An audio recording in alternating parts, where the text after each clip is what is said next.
So I'm out here in Tacoma, got a few filters on the camera, just checking out the sun.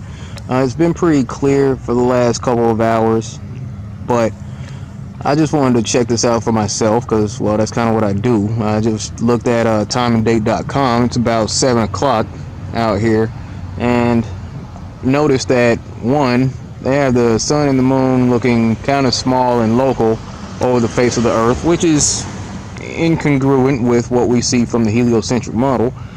Also, I noticed that they are making the moon look like it's bigger than the sun for this particular set of deception. But that's not even what this video is about.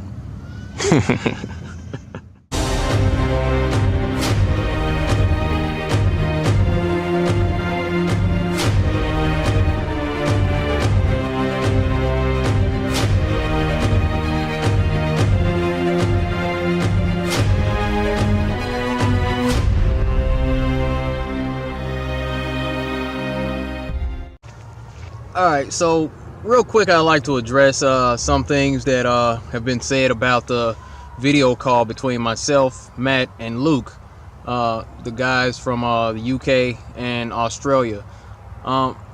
Here, people are saying that the video isn't real, that it was edited, that it was tampered with. Actually, I did a screen record of the entire video and showed where, I mean, there was a point in between the calls where you could pause it and you could see down at the bottom the date. It was the 12th of August right there, and then up at the top of the video you could also see what time it was.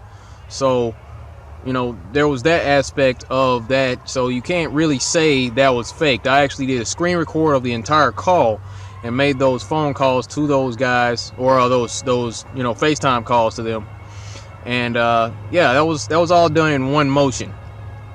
So the main point of that video was that call. And what that call did, that proved that the earth is not a globe. Because if the earth were a globe, the way that it was set up, you know, it would be set up a little something like this. Alright, so in this quick demonstration, I'll show how it's a physical impossibility to see the sun from Yorkshire, England, from Tacoma, Washington, and from Australia at the same time. Now, once again, I have my globe, and I have the simulated sun at a distance of 93 million miles away, or just where the rays from the sun would hit the surface of the earth evenly, as we're told. At any given time, at that distance, if you understand how light works, and I believe that you do, you know that the light rays would hit the surface of the earth parallel, leaving only about 50% of the earth in darkness, somewhere around there. So let me show you. Now, on this globe, the UK is right here. Let's zoom in a little bit just so you see it. That's where United Kingdom is, right here towards the center. All right, right there. Now, United States, a little more familiar. All right, Tacoma, Washington, right about there is where I was at. All right, so get up here. We'll simulate the UK going into sunset. All right, right about there. Is that fair? All right. Well, shoot. Let's yeah. Here, let's pull it way over there because it was about 9 o'clock, 9:06. Somewhere around there. Okay, so that's Tacoma. All right, so half of the earth is lit. The UK is now experiencing sunset, and Luke was in Australia. Now, where's Australia on the map? Ready? There, in complete darkness behind the curvature. See how that doesn't work? Okay. Now if we simulate moving forward a few hours, let's do that to a point to where now the sun's starting to come up a little bit. You're starting to get a little bit of light on the coast of Australia. Okay, that's where it's at. Now, in relation to this one, where is the UK? Over here. over here in the darkness. Look at that. Wait, right there. Right there. Do you believe that you will be able to see the sun from this angle? I don't. But people are still trying to justify that it's a possibility. I would like to disagree. Alright, so very briefly, let's go over how you would be able to see the sun in all three different locations. There's Queensland, Australia, over here on the coast. There's Tacoma, Washington, where I was at, and there's the UK, right here. And what we understand is that the sun makes a clockwise circuit over the face of the earth, and let's say it was about right here where I was. Okay, now the light's not going to reach across the earth. There's still going to be darkness at any given point. So sun's right above my head. There's Matt in the UK. He's able to see the sun off in the distance, and here's Luke in Australia. Now if we're all on this same flat plane, it would be possible for the light to travel just the way that we see here. Depending on the elevation of the sun, I mean, the light could be smaller, it could be much larger, but it's not like a strobe light that covers the whole earth, which says it should be daytime all the time. No, it's more like a little spotlight that goes a little something like that.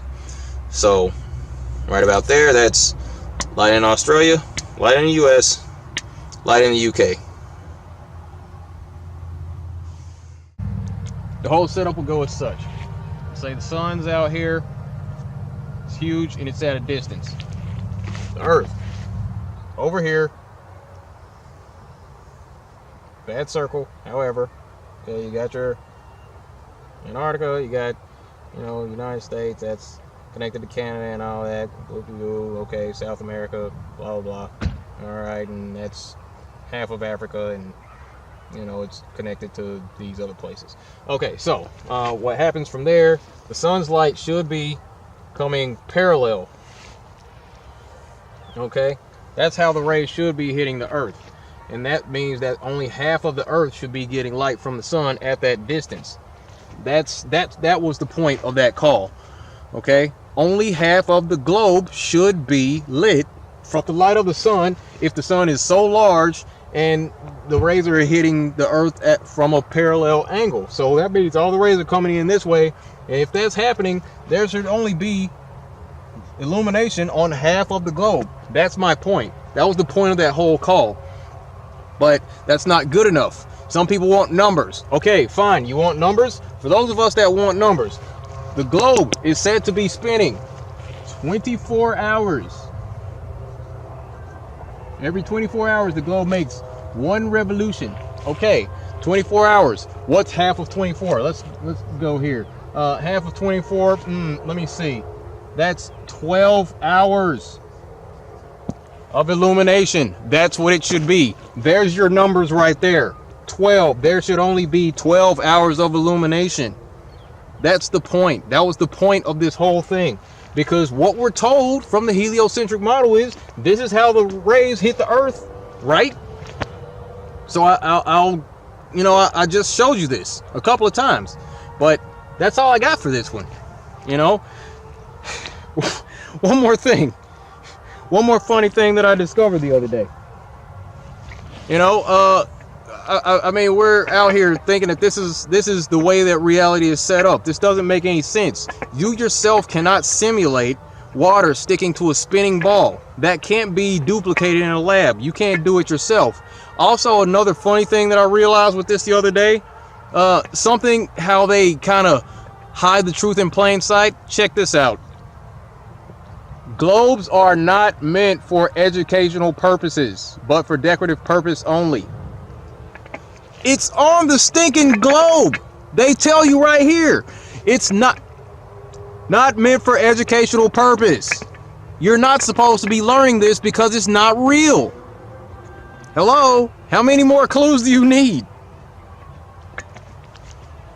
Gosh. That's all I got for this video. That's hilarious. Alright, so the sun's going off into the distance. I'm going to go ahead and wrap this one up. But thanks for tuning in. Once again, be sure to like and subscribe. Be sure to hit the bell in order to receive notifications when I do upload a new video. Be sure to link over myself and the crew over at Flat Life or the Future of Flat Earth. And as always, this crap out of here. Be good to each other. Take care of yourself. Stay flat. See you in the next video. Thank you.